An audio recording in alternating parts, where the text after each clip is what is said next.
हमारे धर्म में 4 युग बताए गए हैं, जिनमें से चारों युगों की अपनी अपनी खास बात है। जैसा कि आप सभी को पता है कि जो सतयुग था उसमें पाप कम था, और उसके बाद जो त्रेता आया उसमें फिर धीरे धीरे करके पाप बढ़ा।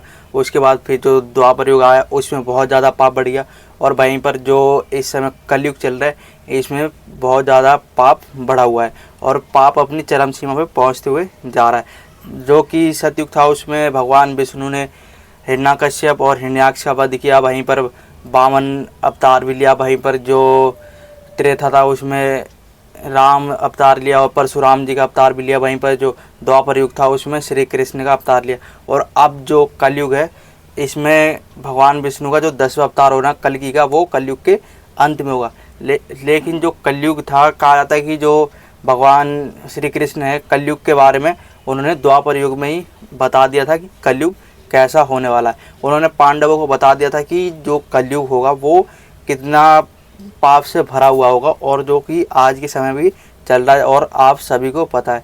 उन्होंने जो कलयुग में जो पुरुष और महिलाएं होंगी उनके बारे में विशेष तौर पर बताया था।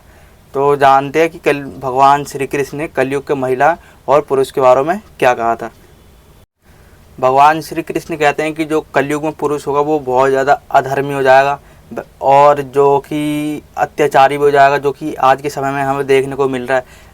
भगवान श्री कृष्ण कहते हैं कि जो कलयुग का पुरुष होगा वो पैसों के लिए, ज़मीन के लिए झगड़ा करना उसके लिए आम बात हो जाएगा, किसी को भी वो मार देगा इन चीज़ों के लिए।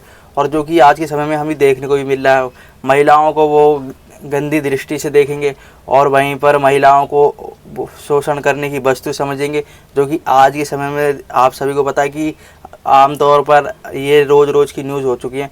न्यूज़ आती रहती है इन चीज़ों को लेकर, और इन्हें दिखाती रहती है कि कैसे जो पृथ्वी है उस पर अत्याचार बढ़ते हुए जा रहे हैं। और वहीं पर जो पुरुष हैं उनके बारे में ये भी लिखा हुआ कि जो महिलाओं को कभी वो समान दृष्टि से नहीं देखेंगे, उनको गंदी दृष्टि से, उनको हीन भावनाओं से देखेंगे।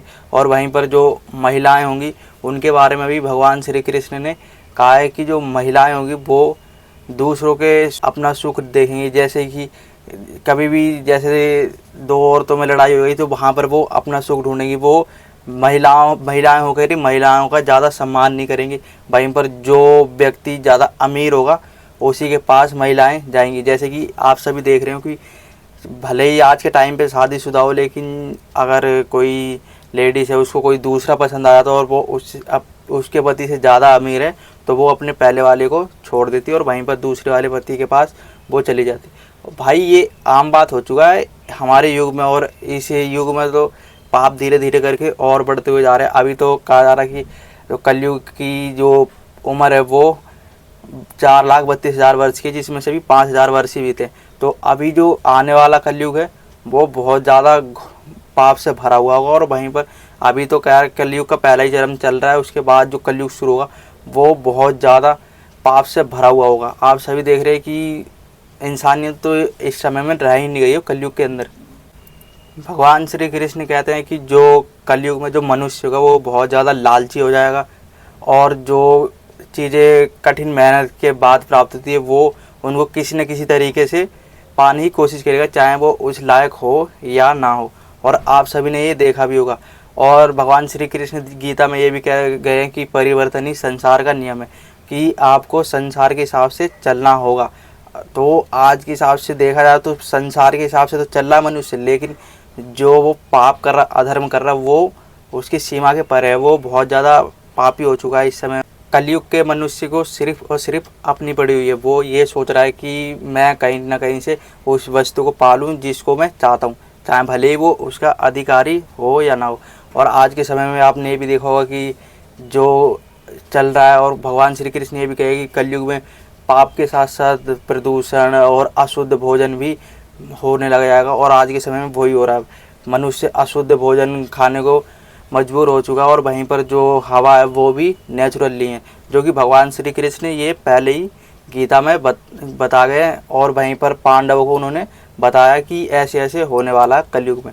तो कलयुग में बस यही एक तरीका है कि बस भक्ति करते रहो और नाम जाप करते रहो, जो कि आप सभी ने देखा होगा कि प्रेमानंद जी महाराज भी बार बार यही कहते रहते हैं सबको कि कलयुग बहुत बुरा है, और इसमें तो ख़ास तौर पे भाई आने वाले समय में जन्म ही ना लो तो वो बढ़िया। क्यों? क्योंकि आने वाले समय में बहुत ज़्यादा पाप बढ़ने वाला है। वैसे तो प्रेमानंद जी महाराज कहते हैं कि कलयुग सही भी है, लेकिन जो कलयुग के बारे में भगवान श्री राम पहले कह गए हैं कि ऐसा कलयुग आएगा, वही चल रहा है गंदा वाला।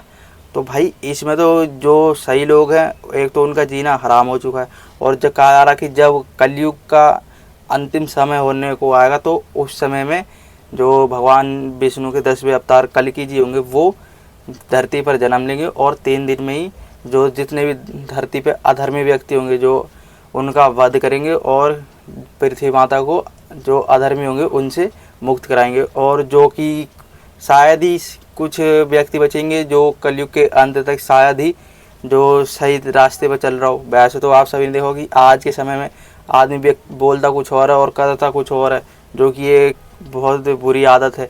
मनुष्य ऐसे ही होते जा रहा धीरे धीरे, वो बोलता कुछ और है और बाद में करता कुछ और है। तो जो था ये भगवान श्री कृष्ण ने पहले बता दिया था कि ऐसे ऐसे होने वाला कलयुग के अंदर।